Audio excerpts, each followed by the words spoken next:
नबी पाक अलैहिस्सलाम जी ने इरशाद फरमायो जेका क़ौम ज़कात न ॾींदी अलाह हुननि खे ॾुकार में मुब्तला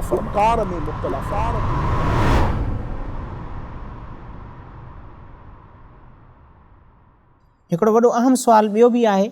अॼुकल्ह असां वटि सोलर सिस्टम थी पियो आहे जंहिंमें माना बिजली ख़र्च नथी थिए, न पेट्रोल ख़र्च थिए थो, बसि हिकु दफ़ो ख़र्च करे ट्यूबवेल लॻाए छॾी, उनखां पोइ जेको आहे त पंहिंजी ज़मीन खे उतां पाणी ॾिजे थो ऐं उतां पैदावार हासिलु थिए थी। छा उन ते बि उशर लाज़िम थींदो या उन में का तख़फ़ीफ़ आहे? इन हवाले सां बि रहनुमाई फरमायो। जी हाँ बिल्कुलु। जीअं ट्यूबवेल थियो ऐं पोइ हुनजो ट्यूबवेल लॻाइण खां पोइ जेकी हुनजी मोटर आहे या सोलर जी तरकीब थिए थी, पेट्रोल ख़र्च थो थिए, त पोइ इन हवाले से फ़ुक़हा फरमायो आहे उशर में असां चऊं था त 100 मां ॾहाको 10 हिसो। ऐं हीअं हिन सूरत में जॾहिं पाणी असां ख़रीद कयूं पिया या पेट्रोल जी सूरत में या सोलर जी सूरत में तरकीब ठहे पई त उन एतबार सां असांखे उशर 10 हिसे जी बजाय 20 हिसो असांखे ॾियणो पवंदो। जज़ाकल्लाहु ख़ैरा, माशाअल्लाह।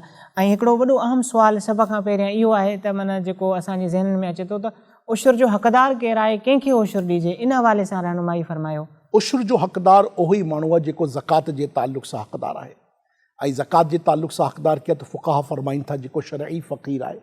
शरई फ़क़ीर कंहिंखे चयो थो वञे त हिन मामले में उलमा फरमाइनि था त जंहिं वटि हाजत असलिया जे अलावा 52.5 तोला चांदी या उन जे जेतिरी मिल्कियत आहे, माल आहे, रक़म आहे, उन जे बराबरि अगरि माल न हुजे, मिल्कियत न हुजे त अहिड़ो शख़्स शरई फ़क़ीर चवराईंदो, उहो ज़कात जो हक़दार थी सघे थो।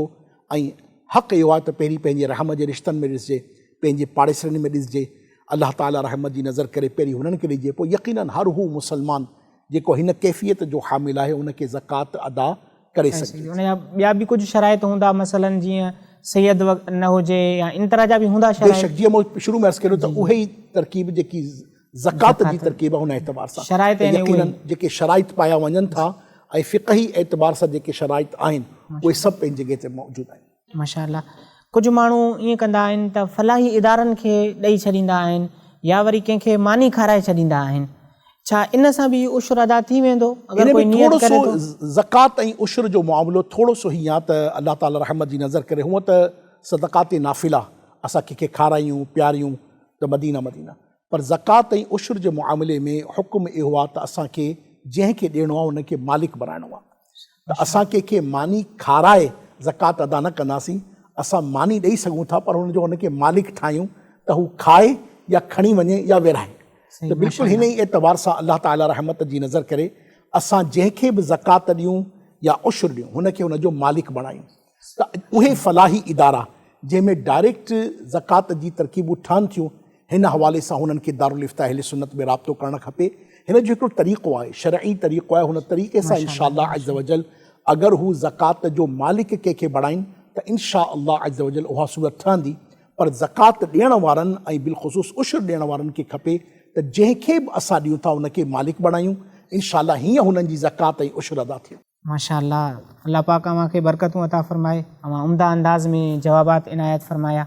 जज़ाकल्लाहु ख़ैरा। अल्लाह ताला अव्हांखे बरकतूं ॾिए। मां हिन मौक़े ते मदनी चैनल जे नाज़रीन सां ऐं सोशल मीडिया जे नाज़रीन जी ख़िदमत में इहा बर्ज़ कंदुसि त हक़ीक़त इहा आहे त रब तबारक व तआला असांखे माल ॾिनो आहे, असांखे ज़मीनूं ॾिनियूं आहिनि, असांखे जाइदादूं ॾिनियूं आहिनि, त असां हुन जी राह में वधि ख़र्च करियूं।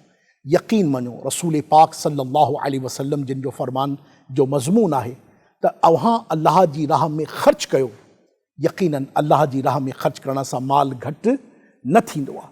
ऐं हिन मौक़े ते अव्हांजी ख़िदमत पेश कंदुसि त दावत इस्लामी जेकी अल्हम्दुलिल्लाह रब्बिल आलमीन दुनिया भर में आशिक़ान रसूल जी बहितरीन दीनी तंज़ीम आहे, जेकी इश्क़ मुस्तफ़ा सल्लल्लाहु अलैहि वसल्लम ऐं ख़ौफ़ ख़ुदा मोमिननि जे क़ल्ब में पैदा करे पई, दुनिया भर में इस्लाम जी तबलीग करे पई, उलमा ठाहे पई, हाफ़िज़ ठाहे पई, अल्हम्दुलिल्लाह रब्बिल आलमीन वेलफेयर जा कम करे पई।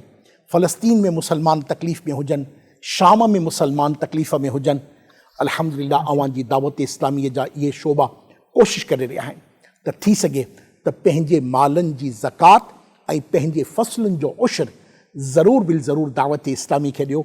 दावत इस्लामीअ जा ज़िम्मेदार इंशाअल्लाह अव्हां वटि ईंदा, अव्हां सां गॾु हूंदा त अव्हां पंहिंजे मालनि जी ज़कात कढो, सदक़ात नाफ़िला कढो या पंहिंजे फ़सलुनि जी उशर कढो। ऐं ज़रूरु कढणु खपे, छो जो मौला खे राज़ी करिणो आहे। पहिरियों हक़ पंहिंजे अज़ीज़नि जो, पंहिंजे रिश्तेदारनि जो, पंहिंजे पाड़े वारनि जो आहे। उन खां पोइ असां दावत इस्लामी जे लाइ अव्हां जी ख़िदमत में रिक्वेस्ट कंदासूं, अर्ज़ु कंदासूं, ज़रूरु क़बूल फ़रमायो। रब करीम जल्ल व अला अव्हां खे इन्ही जहाननि में ख़ूब ख़ूब अता फ़रमाए।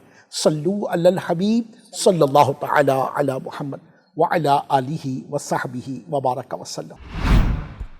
सिंधी सोशल मीडिया पेज खे लाइक कयो, फॉलो कयो ऐं शेयर कयो।